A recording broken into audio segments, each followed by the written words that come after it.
নারী শরদিন্দু কর্মকার।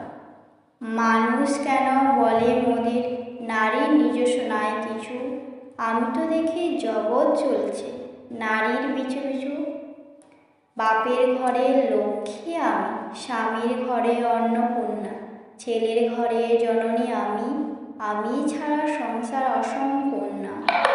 আমার থেকে আপন করতে আর কি কেউ পারে, বাপের ঘরকে ছেড়ে এসো পরকে বাঁধি ঘরে।